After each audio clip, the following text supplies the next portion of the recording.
Student, जो पीछे हम जो पैकिंग एफिशिएंसी कर चुके हैं वो हम दो की कर चुके थे, एक तो एफसीसी की और एक सिंपल क्यूबिक की। आज जो हम बॉडी सेंटर वाली करेंगे, बीच में कुछ जो है प्रॉब्लम हो गई थी, हेल्थ इश्यूज़ को ले थी, भैया हॉस्पिटलाइज थे, मैं भी ठीक नहीं थी, तो इसलिए मैं क्लास वीडियो नहीं डाल पाई। आज जो वीडियो डाल रही हूँ मैं आपका जो वो बॉडी सेंटर्ड के लिए। ये देखिए, बॉडी सेंटर्ड में मैंने आपको पहले भी बताया था, मैं एक बार यहाँ भी आपको फिर से बता देती हूँ ये डायग्राम कैसे, बॉडी सेंटर का मतलब क्या है, पहले हम डिस्कस कर चुके हैं बाकी ये सारी चीज़ें। ये ऐसे बनेगा,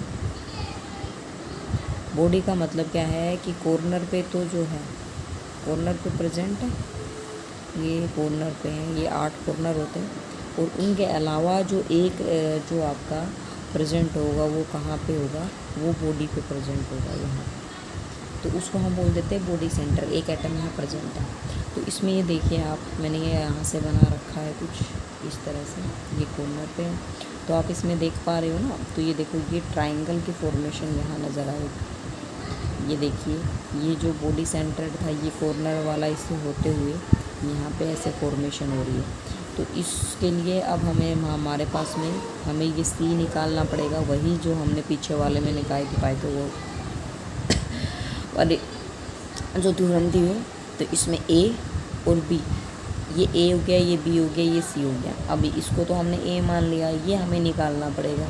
इसके लिए हमें क्या करना पड़ेगा, ये जो ट्राइंगल है, ये वाली ट्राइंगल के लिए निकालेंगे, इसका ए मान रखा है, इसका ये ए है, ये हमें पता है, ये वाली चीज़ निकाल लेंगे यहाँ से उस ट्राइंगल के लिए। तो पहले क्या करेंगे, in triangle E F D, E F D, E F D, ये वाली ट्राइंगल ले ली, ठीक है। यहाँ से ये जो ट्राइंगल ली, इसमें तुमने क्या निकालना है बी स्क्वायर, ये वाला ना बी स्क्वायर, क्या फॉर्मूला होता है, a square plus a square, हो गया। अब यहाँ से क्या बन गया, b square is equal to 2a square, हो गया। अब मैं इसका दोनों तरफ अंडर रूट कर दूँगी, कैंसिल हो जाएगा, स्क्वायर से स्क्वायर भी बच गया, 2 का अंडर रूट, ए का फिर वो स्क्वायर है तो ए आ गया।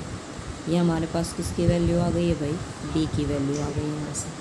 अब देखिए, अब दूसरी जो ट्राइंगल है, now in triangle A F D में देखो, अब ए एफ डी में क्या है, ए एफ डी कौन सी है, देखो ए एफ डी कौन सी है, ये देखो ये रहा ए, और ये रही हमारे पास में एफ, और ये डी, ए एफ डी, हमने यहाँ से ये बी निकाला है, ठीक है। अब ये सी निकालनी है हमें, तो क्या करेंगे हम, इसके लिए सी का स्क्वायर करेंगे इज इक्वल टू ए का स्क्वायर, क्योंकि इधर वाली क्या है, ए है, और प्लस नीचे हमने जो निकाली होगी बी का स्क्वायर, बी की स्क्वायर की हमने वैल्यू निकाल रखी है वो पुट कर देंगे, तो ए का स्क्वायर, तो सी स्क्वायर में क्या करेंगे इज इक्वल टू, ए की तो ए ही रहेगी, ए स्क्वायर, बी की वैल्यू हमने निकाली थी, वो क्या आई थी 2a स्क्वायर, भाई 2a स्क्वायर आ गया ना, ये अंडर रूट 2 था ए,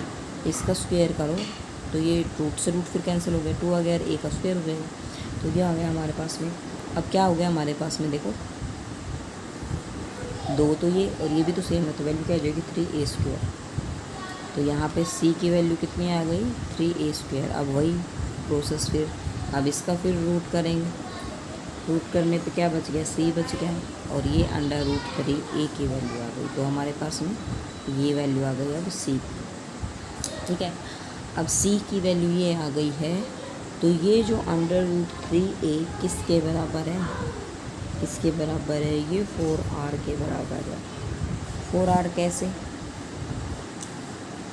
जो 4r है वो कैसे है, वो देखो 3a की इसकी वैल्यू अगर हम देखते हैं, तो इसमें देखो ये वाला स्फीयर यूटिलाइज हो रहा है, तो इसकी इधर वाली वैल्यू होगी, इधर वाली वैल्यू होगी, ये वैल्यू होगी, ये इसमें देख लो, इसमें अच्छे से दिख रहा होगा, ये वाली जो वैल्यू है ये देखो ये वाला जो ट्राइंगल था इसके लिए हमने पहले बी को निकाल लिया बेटा, ए स्क्वेयर करके तो 2a आ गया, √2a वैल्यू आ गई थी बी की हमारे पास। अब हमने ये ए स्क्वेयर है इसकी वैल्यू को पुट दोनों को किया तो √3 ये वाली वैल्यू आ गई है। अब इसके जो √3 वाली वैल्यू है ना वो किसके बराबर है, वो स्फीयर देख लेंगे कितने इन्वॉल्व हो रहे हैं इस ट्राइंगल के अंदर। आप अगर देख रहे हो कि कितने हो रहे हैं, एक तो ये वाला इसकी वैल्यू कितनी है r, एक ये वाला सेंटर तक ये भी r, ये यहाँ से यहाँ तक फिर r और यहाँ तक फिर r होगा, ठीक है। तो इसके अंदर अगर हमने देखा तो ये फॉर्मेशन हो रही है, तो ये क्या हो गए 1 2 3 और ये 4 r की फॉर्मेशन हो गई। तो यानी कि ये वाली जो वैल्यू है ना आपकी, ये वाली c की वैल्यू जो आई है ये 3a, ये किसके बराबर है 4r के बराबर है। तो यहाँ से हम अगर a की वैल्यू निकालेंगे तो क्या हो जाएगा 4r √3 आ जाएगा, और यहाँ से मैं r की वैल्यू निकालूँ तो r की वैल्यू मैं निकालूँगी तो क्या हो जाएगा √3/4a आ जाएगा, ठीक है। मतलब अपोजिट कर देंगे तो जोन से भी निकालना पड़ जाएगा। तो यहाँ से हमने a की वैल्यू निकाली तो ये, r की निकाली तो ये आया, ठीक है। अब हमने देखना है total number of atom in कितने हैं, टोटल नंबर ऑफ एटम निकालेंगे तो वो कैसे निकालेंगे, कैलकुलेशन ये पहले भी करवाई थी, फिर मैंने आपको कहा था कि रिपीट होती रहेंगी आपकी। तो एक तो कॉर्नर पे है, कॉर्नर के लिए कंट्रीब्यूशन 1/8 और 8 काट दिया, कितना आ गया 1 आ गया।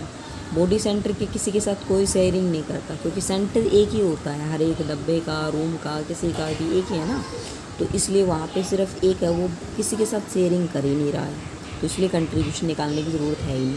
तो कितना आ गया 1 और 1 इतना 2 आ गया। तो यानी कि हमारे पास में जो है कितने एटम प्रेजेंट है BCC में, 2 एटम प्रेजेंट है। अब पैकिंग एफिशिएंसी निकालनी,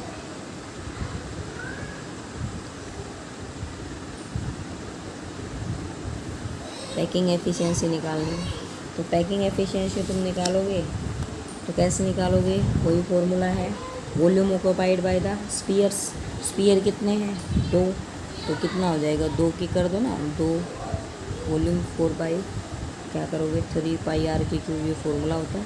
अब जितने की करनी होती उतने से मल्टीप्लाई कर दो, जैसे जिसमें 3 आई थी उसमें 3 1 आई थी 1, ये 2 आ गया तो 2 से कर दो। और डिवाइड किससे करना है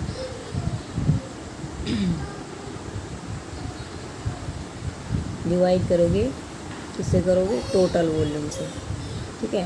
अब टोटल वॉल्यूम निकालनी है, टोटल वॉल्यूम के लिए जो वॉल्यूम निकाल रहे थे हम, उसके लिए आपको पता है कि क्या करना है, हमें a की क्यूब करनी पड़ती है, ठीक है।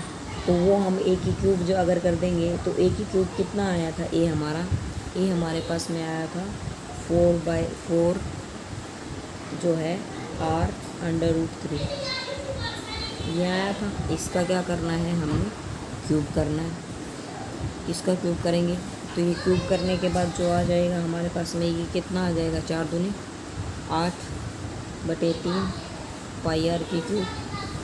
100% निकालेंगे तो 100 तो होगा ही होगा यहाँ पे। डिवाइड किससे करता है, इसके क्यूब, इससे क्यूब करोगे तो कितना आ जाएगा, यहाँ पे क्यूब करके देख लो 64 हो जाएगा, और डिवाइड बाय 3√3 आ जाएगा। जब इसका अब 3 बार करोगे ना, एक बार करोगे तो ये 3 हट जाएगा, दूसरी बार इस √3 का अगर हम 3 बार कर रहे हैं, ये देखो 3 बार कर रहे हैं, अरे तो भाई एक बार तो ये ख़त्म हो गया रूट, एक बार ये रूट बच गया, तो ये वाली वैल्यू हमारे पास में 3 आ गया। और 4 का आपको पता है ये क्यूब कितना करोगे 64 हो जाएगा। तो यहाँ से ये हमारे पास में बच गया, आर था साथ में तो आर की भी क्यूब आ जाएगा, ठीक है। अब इसको काट पीट के तुम निकालोगे तो ये आ जाएगा 68%, तो ये हमारे पास में एफिशिएंसी आएगी, ठीक है। इसमें छोटा क्वेश्चन आता है सीधा, भाई एफिशिएंसी बताइए BCC की कितनी होगी 68, FCC की कितनी होगी 74, और जो सिंपल आएगी 52, ये पूछा जाता है। बाकी ये चीज़ निकालनी तो आती नहीं है, हरियाणा बोर्ड में आई नहीं है अभी तक, तो लेकिन फिर भी आपको आनी चाहिए कि गलत ना होगी ना, अगर आपको निकालनी है अच्छे से आ जाए तो इस तरह से ये आपको निकालनी है पैकिंग एफिशिएंसी इसकी। तो ये आपका पैकिंग एफिशिएंसी वाला जो है ना टॉपिक कंप्लीट हो चुका है। नेक्स्ट जो हमारे पास में इम्पोर्टेंट टॉपिक बचता है डिफेक्ट्स का, ठीक है, तो वो करेंगे। उससे पहले ना एक थोड़ा सा छोटा सा टॉपिक है, ये बीच में मैं आपको बता देती हूँ। ये फार्मूला न्यूमेरिकल्स के लिए यूटिलाइज होगा। क्या निकालते हैं, कैलकुलेशन करते हैं इन्वॉल्विंग यूनिट सेल डायमेंशन के लिए, ठीक है। डेंसिटी निकालनी आ जाती है, तो वो डेंसिटी निकालनी पड़ेगी। तो कैसे आप उसको कैलकुलेट करेंगे यूनिट सेल की, तो सबसे पहले तो volume of unit cell a cube होगी, mass of unit cell, number of atom unit cell और मास ऑफ ईच एटम, ऐसे आप निकाल लोगे। यानी कि मास हमने यूनिट सेल का निकालना है, तो भाई कितने नंबर ऑफ एटम प्रेजेंट है।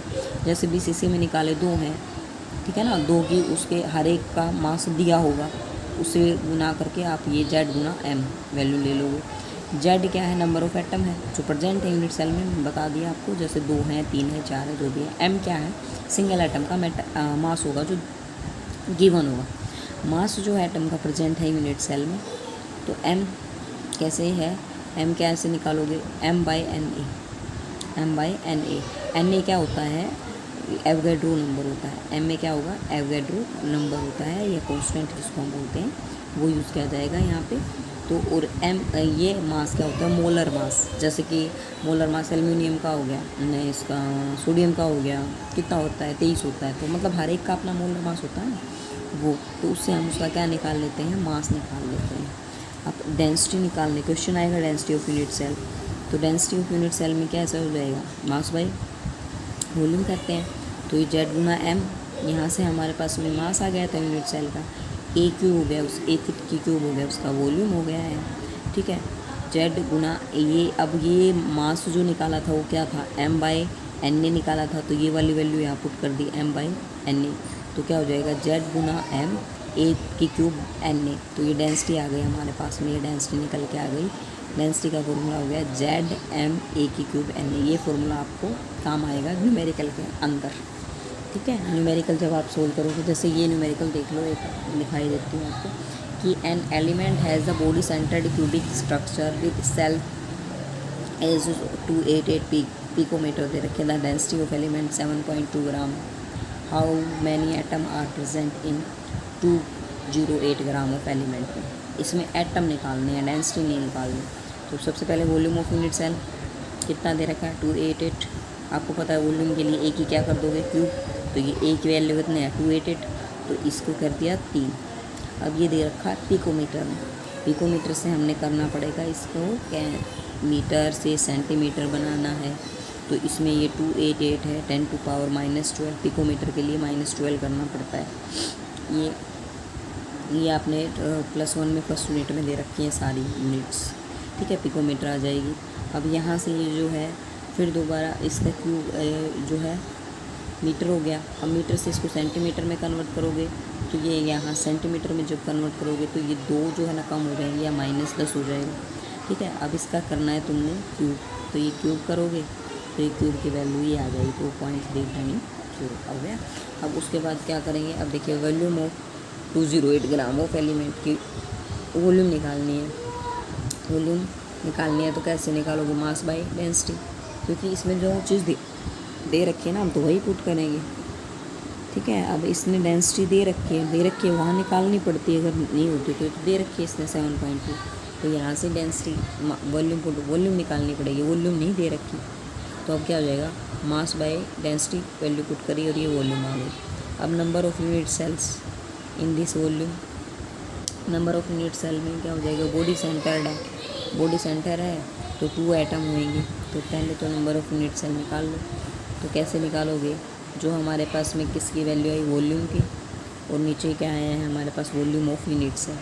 तो ये तो वॉल्यूम हमारे पास में एलिमेंट की आ गई, volume of element divide by किससे कर दोगे, वॉल्यूम ऑफ यूनिट सेल, पूरी यूनिट की। ये तो एक एलिमेंट की है और ये पूरी यूनिट की, उसे डिवाइड कर दोगे तो हमारे पास में क्या आ गया, number of unit cell in this volume, कि इस वॉल्यूम में हमारे पास में यूनिट सेल कितने हैं, इतने हैं 12.08।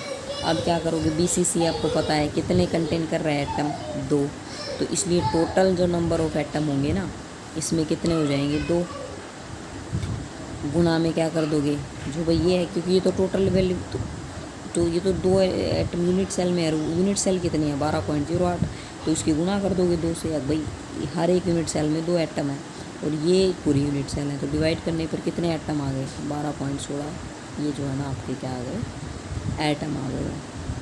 ठीक है, तो ये आपका क्वेश्चन था यहाँ से। ये एनसीईआरटी के जितने दे रखी है, नेक्स्ट क्वेश्चन दे रखा है, आपकी पास बुक होगी उसमें इसको निकाल के देखना। ठीक है, तो इस तरह से आपको ये सारे क्वेश्चन सोल्व करने हैं एनसीईआरटी के जितने भी दे रखे हैं। 1.14, 15, 16, 17, 18 ये क्वेश्चन आपको सोल्व करने हैं यहाँ तक। ठीक है, और यहाँ तक कल जो डिफेक्ट इम्पोर्टेंट है बहुत, तो वो बड़े क्वेश्चन में आता है डिफेक्ट जो आता है, तो इसलिए कल हम जो स्टार्ट करने वाले हैं डिफेक्ट है मोस्ट इम्पोर्टेंट है, जो टॉपिक रहेगा आपका डिफेक्ट। आज के लिए इतना ही। Have a nice day.